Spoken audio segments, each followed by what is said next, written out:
Choice உங்களை அன்புடன் வரவேற்கிறது.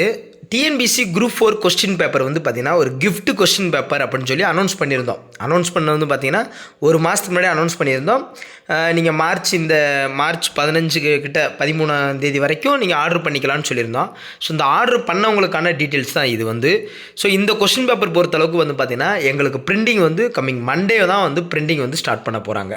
அதாவது பார்த்தீங்கன்னா 18ஆம் தேதி பிரிண்டிங் வந்து ஸ்டார்ட் பண்ண போகிறாங்க. உங்களுக்கு வந்து பார்த்தீங்கன்னா ட்ராக்கிங் நம்பர் அப்படிங்கிறது வந்து பார்த்தீங்கன்னா 22ஆம் தேதி வந்து ட்ராக்கிங் நம்பர் உங்களுக்கு கொடுத்துருவோம். 25ஆம் தேதி அடுத்த மண்டே, இந்த மண்டே அவங்க ஸ்டார்ட் பண்ணாங்கன்னா நெக்ஸ்ட் மண்டே தான் எங்கள் கைக்கு கிடைக்கும். 25ஆம் தேதி கைக்கு கிடைக்கும். 25ஆம் தேதி கைக்கு கிடைச்ச உடனேயே உங்களுக்கு சென்ட் பண்ணோம்னா அதிகபட்சமாக 26, 27, 28 3 நாளைக்குள்ளே 1 by 1 ஏன்னா கொரியர் அண்ட் போஸ்டல் தேவை உள்ளவங்களுக்கு கரெக்டாக அனுப்புகிறோம். அப்படிங்கிற போது 28ஆம் தேதிக்குள்ளே கையில் கிடச்சிரும். நீங்கள் ஏப்ரல்லேருந்து நீங்கள் என்ன பண்ணிக்கலாம்னா நீங்கள் அதாவது மார்ச் 31லேருந்தே அதற்கான பணியை நீங்கள் ஸ்டார்ட் பண்ணிடுற மாதிரி இருக்கும். உள்ளே என்னென்ன இருக்கும் அப்படிங்கிறத நீங்கள் செக் பண்ணிக்கிற மாதிரி இருக்கும்னா இந்த ஃபஸ்ட்டு விஷயம் ஏன்னா பிரிண்டிங் புக் வர்றதுக்கு வந்து எங்களுக்கு 25 வரும்.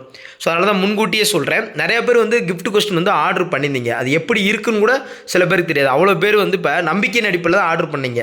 நான் வந்து டீட்டெயில்ஸ் மட்டும்தான் கொடுத்தேன். இது இருக்கும், இது இருக்குன்னு. இப்போ அந்த ஃப்ரண்ட் பேஜ் வச்சு தான் உங்களுக்கு ஒரு எக்ஸ்ப்ளனேஷன் கொடுக்குறேன் பாருங்கள். பொதுத்தமிழ் இலக்கியம்னு சொல்லி ஒரு புக் இருக்கும். அது வந்து புதிய மற்றும் பழைய, ஏன்னா பழைய புக்லேயும் இலக்கியம் சார்ந்து நிறைய விஷயங்கள் இருக்குது. ஸோ அதையும் இதையும் ஓரளவுக்கு வந்து பார்த்தீங்கன்னா இப்போ மெர்ஜ் பண்ணுனா கன்ஃபியூஸ் ஆயிடுவீங்கிறதுக்காக ஃபஸ்ட்டு நியூ புக்கு, அடுத்து ஓல்டு புக்கு, அது மாதிரி தனித்தனியாக ஸ்டாண்டர்ட் வைஸ் தான் வச்சுருக்கோம். ஏன்னா நம்ம தமிழை பொறுத்தளவுக்கு வந்து எந்த அளவுக்கு ஸ்டாண்டர்ட் வைஸ் இருக்கோ அந்தளவுக்கு ரெஃபர் பண்ணுறதுக்கு ரொம்ப ஈஸியாக இருக்கும். ரைட், அவங்களுக்கு ரொம்ப முக்கியமான வரியெல்லாம் எடுத்து தொகுத்து ஒரு புக்கு மாதிரி ரெடி பண்ணியிருக்கோம். ஏன்னா லாஸ்ட் மினிட்ல இந்த புக்கை லைட்டாக ஒரு முறை பார்த்துட்டு போனால் எதுவும் நம்ம மிஸ் பண்ணியிருக்கோமா இல்லையா அப்படிங்கிறதுக்காக இது நல்லா இருக்கும். வெளியே எங்கே போனாலும் 6 to 12 வரைக்கும் எல்லா புக்கையும் தூக்கிட்டு அலைய முடியாது. சில பேருக்கு இலக்கியம் நிறையா இருக்குமே, பயமாக இருக்குமே அப்படிங்கிறத கூட பயத்தை உடைக்கிற மாதிரி கூட இந்த குட்டி புக் இருக்கும். ரைட்டா, ஸ்கூல் புக்கில் இருக்கிறத எடுத்து கரெக்டாக 6th 7th 8th அந்த நூல்வெளிகளும் அது போக சில பாடல்களும் சில விஷயங்கள்லாம் அந்த நியூ அண்டு ஓல்டு புக்கு சார்ந்து வச்சுருக்கோம். இது இலக்கியம் புக்கு. ஸோ கிஃப்ட்டுங்கிறனால நான் வந்து கிஃப்ட்டுங்கிற அடிப்படையில் எந்த அடிப்படையில் நான் யோசிச்சேன்னா ஒரு கொடுக்குற அந்த புக்கு வந்து அவங்களுக்கு லாஸ்ட் மினிட்ல ஹெல்ப்பாக இருக்கிற மாதிரி அந்த மாதிரி தான் யோசிச்சு தான் இதை ஒவ்வொன்றா ரெடி பண்ணோம். அடுத்து வந்து பார்த்திங்கன்னா இலக்கணம் ரெடி பண்ணோம். இலக்கணம் வந்து பார்த்தீங்கன்னா நியூ புக் பேஸ் பண்ணி தான். ஏன்னா ஓல்டு புக் பேஸ் பண்ணி உங்களுக்கு பிடிஎஃப் வந்து கொடுப்பேன் நான். ஆக்சுவலாக என்ன கான்செப்ட்னா ஓல்டு புக்கில் இருக்கிறத எல்லாமே நியூ புக்கில் எல்லாமே இருக்குது. பட்டு ஓல்டு புக்லேயும் சில விஷயம் இருக்குது, அது நியூ புக்கில் இல்லாமல் இருக்குது. அந்த 4 டாப்பிக்கை பின்னாடியே அட்டாச் பண்ணியிருக்கோம். ஸோ அது உங்களுக்கு பிரச்சனை இல்லை. அது பிடிஎஃபாகவே உங்களுக்கு கம்பைன் பண்ணி வரும்போது உங்களுக்கு தெரியும். நான் இலக்கண டாபிக் வீடியோ நடத்துகிறேன் பார்த்தீங்களா, அது இந்த புக்கு வச்சு தான் நடத்துவேன். அப்படிங்கிற போது உங்களுக்கு டக்குன்னு ரெஃபர் பண்ணுறதுக்கு ஈஸியாக இருக்கும். ஏன்னா இலக்கணத்தில் நீங்கள் வந்து எப்படின்னா இப்போ எக்ஸாம்பிள் கேட்டால் அடிச்சிருவீங்க, அந்த ரூல் கேட்டால் அடிக்க மாட்டீங்க. ஸோ நல்லா படிச்சுட்டு போயிருங்க. ஏன்னா ஒரு முறை தான் இப்போ இலக்கணம் படிக்க போகிறோம். அப்புறம் தேர்வில் வெற்றி பெற்றால் அதுக்கப்புறம் இலக்கணம் சொல்லி கொடுக்க தான் போகிறோம் நிறையா பேருக்கு. ஸோ அதனால் ஒரு முறை படித்தாலும் தெளிவாக படிக்கணுங்க தான் இந்த இலக்கணம் ஒரு ஸ்டெப் எடுத்து 2வது புக்கு அதில் இருக்கும். Book number 2. புக் நம்பர் 3 வந்து மேக்ஸ் டே ஷீட்னா எத்தனை நாளைக்குன்னா டெய்லி ஒரு 10 சம் நீங்கள் ப்ராக்டிஸ் பண்ணணும். டெய்லி ஒரு 10 சம் பண்ணிக்க 60 நாளைக்கு, அதாவது 2 மாதம் முழுக்க மே எண்டு வரைக்கும் 60 நாளைக்கிற போது 600 சம்மும் வந்து ப்ராக்டிஸ் பண்ண போகிறீங்க. டெய்லியும் காலையில் எழுந்திரிச்சோன்னே பிரிண்ட் அவுட்டாக இருந்தால் டக்குன்னு செஞ்சுருவீங்க. இப்போ அது வந்து ஒரு பக்கத்துலேயே 10 கணக்கு வச்சுருப்போம் அழகாக. ஸோ அப்படிங்கிற போது டக்குன்னு நீங்கள் வந்து ஓகே இந்த கணக்கு ஓகே அடுத்த கணக்கு டக்குன்னு அந்த இடத்துலையே தனியாக நோட்டு போட்டுலாம் செய்ய வேண்டியதில்லை. அது பார்த்தோன்னா அந்த ஓரமாகவே நீங்கள் செஞ்சுருவீங்க. அப்போ டெய்லி 10 ப்ராக்டிஸ் பண்ணும்போது உங்களை அறியாமல் ஒரு 600 கணக்கு ப்ராக்டிஸ் பண்ணிடுறீங்க. அந்த 600 கணக்கு வந்து ரொம்ப தேர்ந்தெடுத்து ஒரு மாடலுக்கு 2 அப்படிங்கிற போது இப்போ ஒரு கணக்கு 5 மாடல் இருக்குன்னா அப்போ எல்லாமே அப்போ ஒரு வாரம் 5 நாளுங்கிறது எப்படி இருக்கும்னா தனி வெட்டி ஃபுல்லாக 5 நாள் இருக்கும், கூட்டு வெட்டி ஃபுல்லாக 5 நாள் இருக்கும். ஸோ அந்த மாதிரி வந்து நாங்கள் இதில் வந்து வச்சுருப்போம். ஸோ இது உங்களுக்கு ஒரு பெனிஃபிட்டாக இருக்கும். அப்படின்னா தான் நீங்கள் மாடல் எக்ஸாமில் கலந்து ஒரு 25 கணக்கா அப்போ உங்களுக்கு நல்லா ப்ராக்டிஸ் பண்ணுறதுக்கு இது உங்களுக்கு யூஸ்ஃபுல்லாக இருக்கும். டே ஷீட்டுன்னு சொல்லிட்டு இது ஒரு புக்கு வரும். அடுத்து வந்து பார்த்திங்கன்னா சமூக அறிவியல் டாப் 50 லெசன். இந்த 50 லெசனில் வந்து அதாவது கண்டிப்பான முறையில் இந்த 50 லெசன்லையும் ஒரு கொஸ்டினாவது இருக்கும். இப்போ ஒரு சோசியல் சயின்ஸில் 55 வினாக்கள் வருதுன்னா இந்த 50 லெசன்லேருந்தும் ஒரு பாடத்தில் ஒரு கொஸ்டினாவது இருக்குங்க. அதுதான். அப்போ அந்த பாடத்தில் 20 கொஸ்டின், ஒரு பாடத்துக்கு 20 கொஸ்டின் மணிக்கு எடுத்தோம். எப்படி எடுத்தோம்னா இது வந்து பார்த்தீங்கன்னா இப்போ செல்ஃப் ப்ராக்டிஸ்க்காக செல்ஃப் டெஸ்ட். இது வந்து எப்படி எடுத்துருப்போம்னா அந்த 20 கொஸ்டினுமே 5 ஸ்டேட்மெண்ட், 5 பொறுத்துகலாம் ஏன் வைக்கிறோம்னா இப்போ 4 பொறுத்துக எடுக்கும்போது என்ன ஆகுது, 4 இன்ஃபர்மேஷன், ஒரே கொஸ்டினில் 4 இன்ஃபர்மேஷன் வரும். அப்போ 5 பொறுத்து எடுக்கும்போது 20 இன்ஃபர்மேஷன். ஒரு புக்கில் 40 இன்ஃபர்மேஷன் இருக்குன்னா அந்த 40ஐயும் கொஸ்டின் வடிவில் கொண்டு வந்து கொடுக்கும்போது செல்ஃப் டெஸ்ட்டுக்கு யூஸ்ஃபுல்லாக இருக்கும். ஸோ அதனால் சமூக அறிவியலில் இந்த 50 லெசன் இந்த 1000 வினாலில் உங்களுக்கு அங்கே கொஸ்டின் பேப்பரில் இருக்கணும் அப்படிங்கிற அடிப்படையில் இந்த விஷயங்கள் வந்து ஃபோக்கஸ் பண்ணி சமூக அறிவியல் செல்ஃப் டெஸ்ட் ஒன்று எடுத்தோம். அடுத்து வந்து பார்த்திங்கன்னா சயின்ஸ். இது சரவணன் சார்ட்ட கொடுத்து 9th 10th important topic 20 topic வாங்கினோம். அந்த 20 டாப்பிக்கில் தான் டோட்டல் கொஸ்டின் 400 கொஸ்டின் எடுத்திருக்கோம். கொஸ்டின் வந்து பார்த்திங்கன்னா அது ஒவ்வொன்றும் கற்றுக் கொடுக்கும். ஒரு வரியில் இருந்தாலும் அது கற்றுக் கொடுக்கும், பொறுத்துக்க வச்சுருக்கோம். ஸோ அப்படிங்கிற போது நான் கொஸ்டின் பார்த்தேன், சரவணன் சார் கொஸ்டின் வந்து நான் பார்த்தேன்.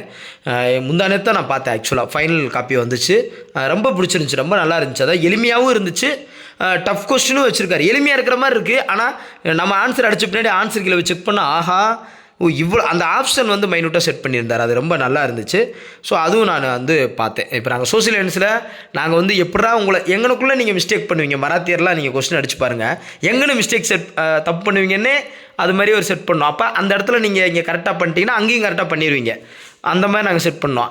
அதே மாதிரி தான் இந்த சயின்ஸும் அந்த மாதிரி இருந்துச்சு. ஒரு 400 கொஸ்டின் 9th 10th பேஸ் பண்ணி தான். இப்போ 6th to 8th பாருங்க படிக்க வேணாமான்னு அப்படின்னா நேரம் இருந்தால் படிச்சுக்காங்க. நாங்கள் என்ன சொல்கிறோம், 9th 10th கட்டாயம் படிங்க. இப்போ ப்ரெட் இருக்குது, சாப்பாடு இருக்குது, ரெண்டில் எது சாப்பிட? டெய்லியும் நேரம் இருந்தால் ப்ரெட்டு சாப்பிடு, ஆனால் கட்டாயமாக சாப்பாடை சாப்பிட்ரு. ஏன்னா சாப்பாட்டில் உனக்கு என்னது கார்போஹைட்ரேட் இருக்குது, செரிமானம் ஆகக்கூடியது, நம்ம கிளைமேட்டுக்கு தகுந்த உணவு. அந்த மாதிரி கட்டாயமாக சாப்பாடு சாப்பிட்ரு. அதே மாதிரி தான் அதாவது பார்த்திங்கன்னா இந்த 9th 10th கட்டாயமாக படிச்சிருங்க. 6th to 8th உங்களுக்கு டைம் இருந்தால் படிச்சுக்காங்க, இல்லை ரீட் பண்ணிக்காங்க. அந்த மாதிரி தான் இந்த ஏரியா வச்சுருப்போம். ஸோ அடுத்து வந்து பார்த்திங்கன்னா யூனிட் வைஸ் மாடல் எக்ஸாம். மொத்தம் 12 மாடல் எக்ஸாம் இருக்கும். அதில் யூனிட் வைஸ் வச்சோம். தமிழ் மட்டும் ஓவராலில் விட்டோம். தமிழ் இயல் வாரியாக கொடுக்கவே இல்லை. ஏன்னா நீங்கள் இயல் வாரியாக ப்ராக்டிஸ் பண்ணிட்டு போய் அங்கே போய் அதே பழக்கத்துக்கு போனீங்கன்னா இனி இந்த 2 மாதம் ஆகாது. இந்த 2 மாதம் ஓவரால் தமிழ் எழுதணும். நமக்கு எப்படின்னா ஒரு கொஸ்டின் அட்டன் பண்ணும்போது இந்த கொஸ்டின் இப்போ 8th 9th இப்போ தெரிய வேண்டிய நிலைமை வேணும். இது இந்த 8th புக்கில் இருந்துடா, இது 6th புக்குடா, இது 8th, இது 10th, இது +2லேருந்து கேட்டிருக்காங்களா, ஓ இப்படி தான் கேட்பாங்க அப்போ எக்ஸாம் ஹாலில். அப்போ எல்லா புக்குமே ஞாபகமாக இருக்கணும். தமிழ் வந்து அதனால தான் ஓவரால் டெஸ்ட் வச்சோம்.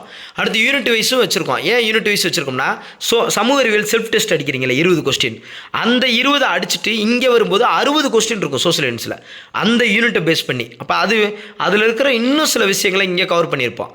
அப்போ உங்களுக்கு புரியுதா உங்களுக்கு? அந்த மாதிரி அதே மாதிரி மேக்ஸாக இருக்கட்டும், மிங்கிள் பண்ணி 1-2 டாபிக் வந்து மிங்கிள் பண்ணி இங்கே வரும்.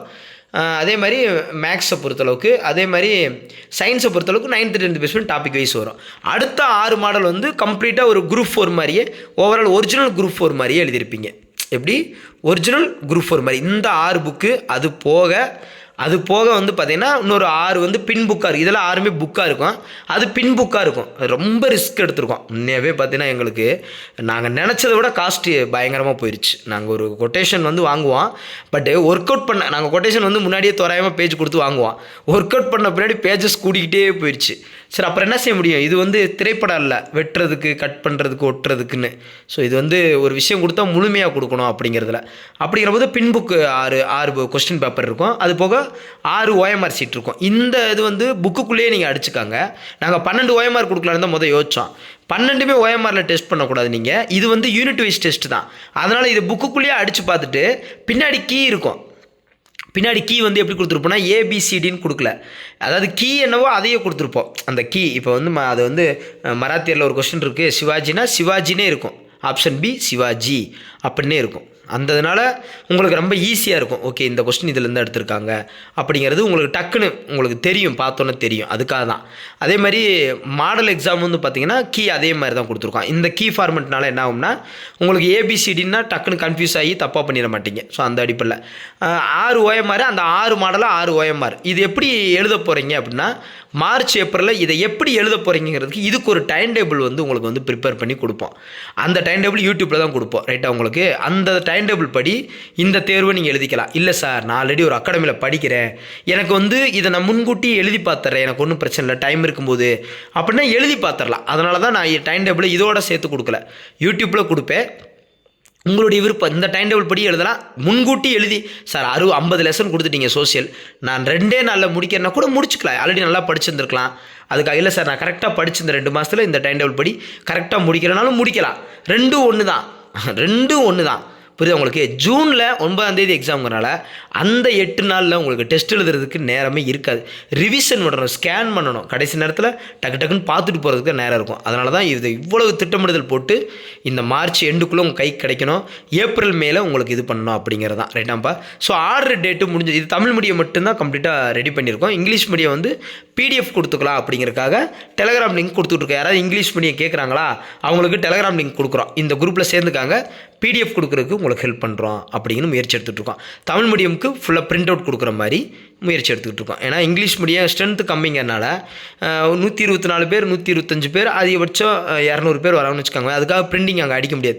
1000 பேருக்கு மேலே 2000 பேருக்கு மேலே இருந்தால் தான் பிரிண்டிங் அடித்தா அது ஒரு காஸ்ட்டு கரெக்டாக வரும். நான் உங்கள்கிட்ட எக்ஸ்ட்ரா வாங்கினா கூட இங்கிலீஷ் மீடியம் 1000 கொடுங்க, இப்போ 570 அதுக்கு ஃபிக்ஸ் பண்ணோம். திடீர்னு இங்கிலீஷ் மீடியம் மட்டும் 1000 கொடுங்கப்பா அங்கே பிரிண்டிங்கில் அப்படின்னா நீங்கள் அதை ஏற்றுக்கிற மாட்டீங்க. அது எப்படி இருக்கும்னா, அது எப்படி எங்களுக்கு மட்டும் அப்படிங்க, அங்கே பிரிண்டிங் உங்களுக்கு அந்த டெக்னாலஜி தெரிஞ்சிருந்தால் தெரியும். பிரிண்டிங் எவ்வளோக்கு குறையுதோ காஸ்ட் கூடிரும். அதே பிரிண்டிங் கொஞ்சம் கூடிச்சுன்னா காஸ்ட் கொஞ்சம் குறையும். அதுக்காக தான் அந்த விஷயத்தை வந்து முன்னெடுக்க முடியல. இருந்தாலும் இல்லைன்னு சொல்லக்கூடாதுல்ல அப்புறம் அவங்களுக்கும். அப்படிங்கிறக்கா PDF மெத்தடில் நாங்கள் வந்து இது பண்ணியிருக்கோம், பிளான் பண்ணியிருக்கோம். ஸோ இதை பொறுத்தளவுக்கு நீங்கள் இன்னொரு 3 நாள் கூட ஆர்டர் பண்ணிக்கலாம். என்னை பொறுத்தளவுக்கு இன்னொரு 3 டேஸ்க்குள்ளே ஆர்டர் பண்ணி, ஏன்னா மண்டே தான் பிரிண்டிங் வந்து ஸ்டார்ட் பண்ணுறாங்க. அதுக்கப்புறம் அனுப்பிச்சதுக்கப்புறம் ஒரு வேளை எங்ககிட்ட ஒரு 100 காப்பி எப்பயுமே இருக்கும். 100 காப்பி 50 காப்பி அல்லது 200 காப்பி கிட்டே இருக்கும். இருந்துச்சுன்னா நீங்கள் கீழே வந்து புக் ஆர்டர் நம்பர் கொடுக்குறேன், அந்த நம்பருக்கு இருந்துச்சுன்னா நீங்கள் வாங்கிக்காங்க. ரைட்டா? ஏன்னா இது வந்து ஒன்ஸ் ஒரு முறை தான் அடிக்க முடியும். திரும்ப நீங்கள் ஏப்ரலில் கேட்குறீங்கன்னா அடிக்க முடியாது. ஏன்னா ஏப்ரலில் அடித்து கொடுக்குறதுக்கு மே ஆயிரும். நீங்கள் வெயிட் பண்ணி டைம் வேஸ்ட் ஆயிரும். இது ஏப்ரல் மேலே ப்ராக்டிஸ் பண்ணுங்கிறதுக்காக தான் இது இவ்வளோ மெனக்கெட்டு முன்கூட்டியே நான் பிப்ரவரிலேயே அனௌன்ஸ் பண்ணி இதற்காக மாணவர்கள் நிறையா பேர் புக் பண்ணி காத்திருக்காங்க. ஸோ அப்படிங்கிற போது டக்குன்னு நீங்கள் ஏப்ரல் மேலே வாங்கிக்கலாம் அப்படின்னு நினச்சிடாங்க. ஒரு துளி கூட ஏப்ரல் 1ஆம் தேதிக்கு மேலே ஒரு காப்பி கூட உங்களுக்கு கிடைக்காது. அதில் எந்த மாற்று கருத்து இல்லை. ஸோ அதனால் எனக்கு தெரிஞ்சு இந்த 3 நாளில் வேணுங்கிறவங்க ஆர்டர் பண்ணிக்காங்க. அண்ட் மோர் தென் நாங்கள் அனுப்பிச்சிக்கிட்டே இருப்போம். 27, 28, 29ஆம் தேதியில் கூட அனுப்பிச்சதுக்கப்புறம் ஒரு எவ்வளோ காப்பி இருக்குன்னு நான் பொதுவாக சாய்ஸ் புக்ஸ் அப்டேட்டில் ஏதாவது அப்டேட் பண்ணுவேன். அதை பார்த்து இருந்துச்சுன்னா அதை வாங்கிக்காங்க. ஏன்னா எங்கள்கிட்டையும் சும்மா வச்சுருந்து நாங்கள் ஒன்றும் பண்ண போகிறதில்ல, உங்களுக்காக தானே அடிக்கிறோம். ஸோ அந்த அடிப்பில் லாஸ்ட் டைம் குரூப் 4 வீட்டிற்கு வினாத்தாள் அனுப்பும் திட்டம்லாம் அடித்ததில் வந்து ஒரு காப்பி கூட இல்லை. சரி, அப்புறம் கூடுதலாக ஒரு 1000 காப்பி சேர்த்து அடித்தோம். அதில் ஒரு 200 நின்றுச்சு. அந்த நின்னதை நான் அப்டேட் பண்ணாமல் விட்டேன் யூடியூப்பில். அப்புறம் 200 அப்படியே நின்று போச்சு. ஸோ அது இந்த தடவை செய்யக்கூடாது அப்படிங்கிறதுல ரொம்ப தெளிவாகவே இருக்கும். ஸோ ஏன்னா அது வச்சுருந்தாலும் வேஸ்ட் ஆகிடுது, மாணவர்களுக்கு தானே பயனளிக்கணும் அப்படிங்கிற அடிப்பில். So thank you to all. Thank you. நாங்கள் ஃபிக்ஸ் பண்ணதை விட எங்களுக்கு காஸ்ட் வந்து ரொம்ப செலவு அதிகம் தான் கூடியிருக்கு. பட் இருந்தாலும் சந்தோஷமாக இருக்கும். எங்கள் டீம் நினச்ச மாதிரி இந்த ஒர்க்கை நாங்கள் முடிச்சிட்டோம் டைமுக்குள்ளே. உண்மையாகவே நாங்கள் வந்து பார்த்தோன்னா டில் வந்து 20ஆம் தேதிக்குள்ளே முடிக்கணும், 5 நாளில் பிரிண்ட் அடிக்கணும் தான் நினச்சோம். பட் நாங்கள் வந்து இங்கே இப்பயே முடிச்சிட்டோம். கிட்டத்தட்ட 14, 15 இன்றைக்கி நாங்கள் இப்பயே முடிச்சிட்டோம். இந்த 15ஆம் தேதிக்கிட்டே நாங்கள் முடிச்சிட்டோம், எல்லாத்தையும் முடிச்சு ப்ரெஸ்ஸுக்கு அனுப்பிச்சிட்டோம். ஸோ 18ஆம் தேதி அவங்க அலைன்மெண்ட் பண்ணி ப்ரெஸ்ஸில் ஸ்டார்ட் பண்ணுவாங்க.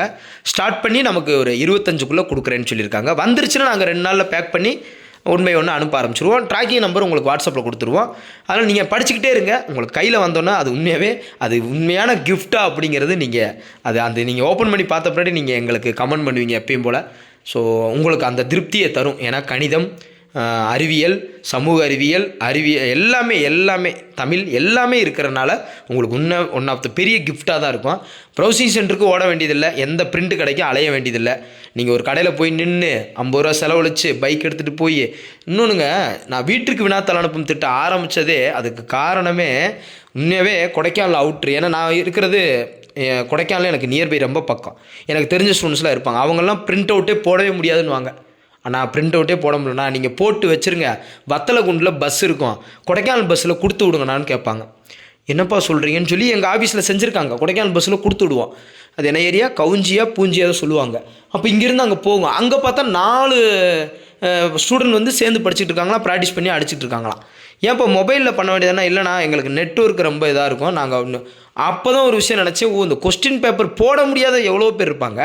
கடைக்கு போய் 100 ரூபா செலவழித்து ஒரு கொஸ்டின் பேப்பரை போட்டு வர்றதுக்குள்ளே டயர்டாகி, ஸோ இந்த பிரச்சனை இருக்கக்கூடாது. அவங்க படிச்சுட்டு அப்படியே டக்குன்னு வீட்டில் இருந்த மணிக்கு டக்குன்னு டெஸ்ட் அட்டன் பண்ணிட்டாங்கன்னா அது அவங்களுக்கு ஒரு பூஸ்டப்பாக இருக்கணுங்கிற கான்செப்டில் தான் நான் வீட்டுக்கு வினாத்தாள் திட்டமே ஆரம்பித்தேன். பட் அது வீட்டுக்கு வினாத்தாள் அனுப்பும் திட்டம் இந்த முறை நம்ம பண்ணாமல், சரி அதுதான் பண்ணலை, இதையாவது கொஞ்சம் பண்ணுவோம், லாஸ்ட் மினிட்ல ஒரு 2 months நம்ம நல்லா அந்த பிரிண்ட் அவுட்டில் மாடல் எக்ஸாம் ஹெல்ப் பண்ணுவோம் அப்படிங்கிற அடிப்பில் தான் இதை நான் கொஞ்சம் ரிஸ்க் எடுத்து பண்ணணும். இதுதான் உண்மையும் கூட.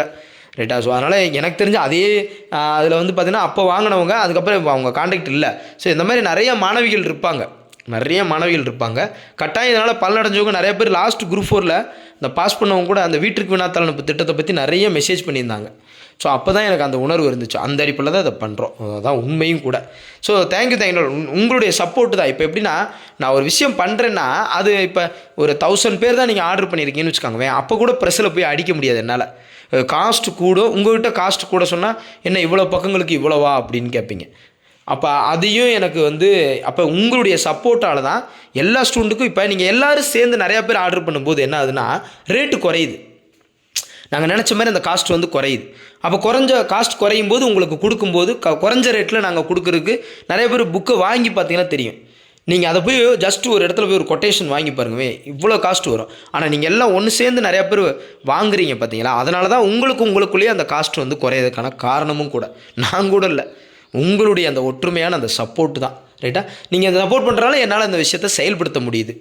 மற்றபடி என்னால் தான் செயல்படுத்த முடியுதுங்கிறது கிடையாது, அது உங்களால் மட்டும்தான். ஸோ உங்களுக்கு தான் மிகப்பெரிய இந்த நன்றி சொல்லணும். எங்கள் ஒட்டுமொத்த டீமும் நாங்கள் எங்களுக்குன்னு இதில் எந்த ஒரு இதுவும் இல்லை, எங்களுடைய உழைப்பு மட்டும்தான் எங்களுக்கு, இந்த மகிழ்ச்சி தான் எங்களுக்கு மிகப்பெரிய ஒரு விஷயம். நீங்கள் இன்னும் தேர்வில் வெற்றி பெற்று இந்த கிஃப்ட்டு எவ்வளோ பெனிஃபிட்டாக இருந்துச்சுன்னு அடுத்து அகைன் நீங்கள் கமெண்ட் பண்ணணும். நீங்கள் கமெண்ட் பண்ணால் மட்டுமே தான் அடுத்து இந்த ப்ராசஸ் வந்து இந்த இதை பண்ண முடியும் எங்களால். புரியுதா உங்களுக்கு? So thank you. நீங்கள் அதை ஒன்று மட்டும் செஞ்சுருங்க, எங்களுக்கு போதும். So thank you to all. More then டீட்டெயில்ஸை கீழே டிஸ்கிரிப்ஷன்லையும் கமெண்ட்லையும் கொடுத்துருக்கேன். ஸோ பார்த்துக்காங்க. ஸோ அடுத்தடுத்த வீடியோவை அடுத்தடுத்து பார்ப்போம். Thank you to all. தேங்க்யூ.